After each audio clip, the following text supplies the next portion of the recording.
everyone. So for today's video, it's going to be the full process on how you would request for a consularized SPA or special power of attorney at the Philippine Embassy here in France, in Paris to be specific. So it's actually quite straightforward. I've done it a couple of times. Everything went very smooth and simple. So I'll walk you through the process today. So you will find everything on the website in the embassy's website, in the consular office website. So first off, the first thing you're gonna want to do is to complete all of the requirements, of course, and they're also very simple. So here on the website, there's a page dedicated to all of their notarials and authentication services.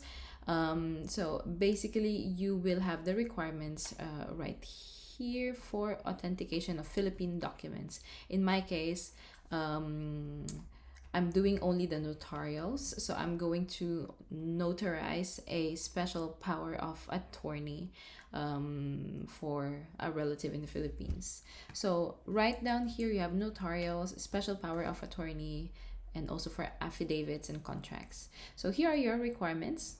Again, like I said, quite straightforward. The certification by the honorary consul, which I will show you later. Original document to be notarized. I will also walk you through that one later.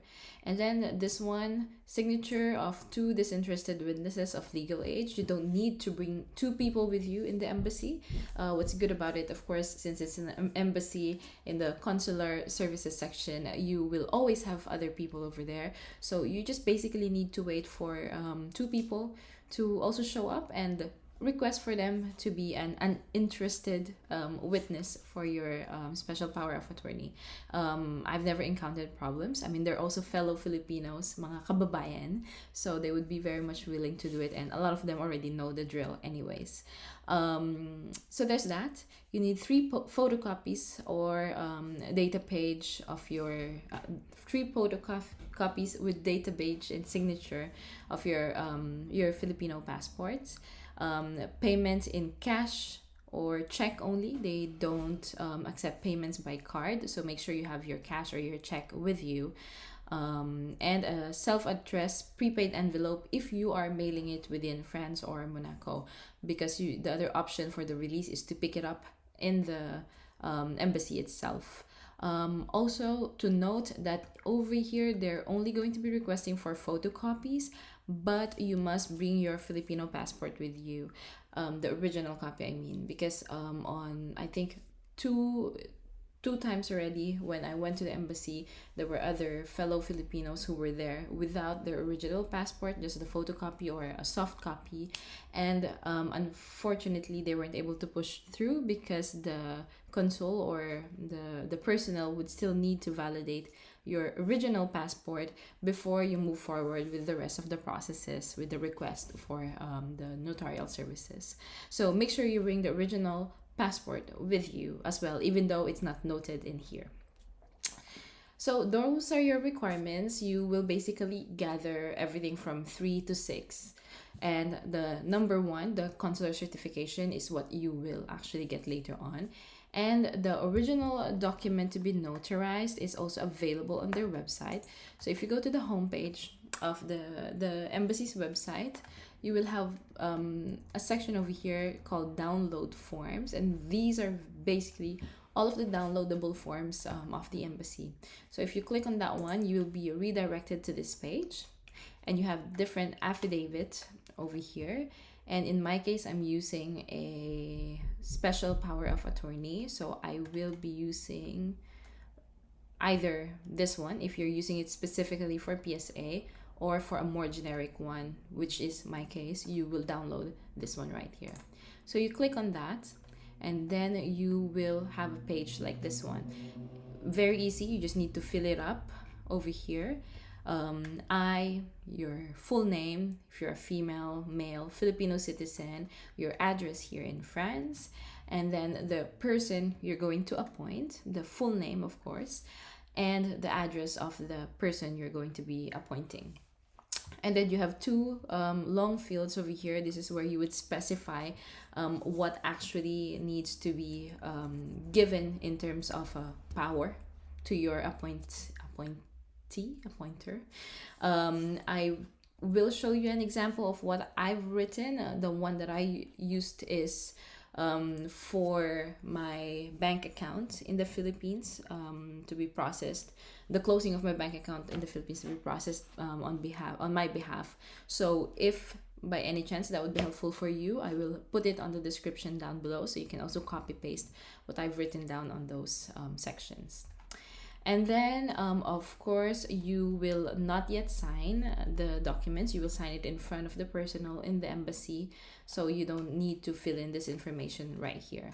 So you will need to save these documents, a soft copy of this document once you fill in all of the information, because they will request for that. You will upload this document when you go ahead and get your schedule through the online booking of the appointments.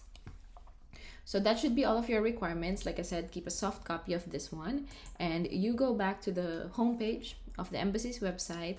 You will see right on the top right here, make a consular appointment. You just click on that one and you will be directed to the appointment system of the embassy. So you will then click on next. Of course, you will select the embassy you want to go to. This is the Paris one. Another next. And then you will select special power of attorney right here. So you click on that, select the appointment that you'd want for this one. What I noticed is, for example, let's see, it's August 11th right now. They would usually have appointments 2 to 3 weeks ahead only. So there's nothing within the next 2 to 3 weeks. So just anticipate the timing as well.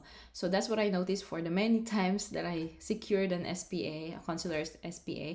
It's usually 2 to 3 weeks far off. And they would only give you the schedule of the next 2 weeks, actually 3 weeks on this case, but usually it's just the next 2 weeks after that. So anticipate the timeline as well. Once you've selected what you want, you will fill in these information, and at the very bottom, this is when you would upload this file right here. That's why I mentioned to keep a soft copy of this one. So you will upload this one and then the copy of your passport as well. You click save. Afterwards, you're going to receive an email confirming they've received your request for an appointment. It's not yet confirmed. And then another email will be sent to you later on to confirm the appointment itself. And then once you're there for the appointment, it's very straightforward. You just go 10 to 15 minutes before your appointment time. They will collect all of your requirements, wait for 2 signatures of witnesses, and then you make your payment, and that's it. You will, for the release, like I also mentioned, it's either they send it to you directly to your home address. That's when you would bring a prepaid self-addressed envelope that you can easily get at the La Poste or post offices. And then if it's for release to be picked up at the embassy, you will go to the same platform where you would request for an appointment, this one right here. And then you would select the option for releasing. So you go same process, single consular service, and you have releasing right here.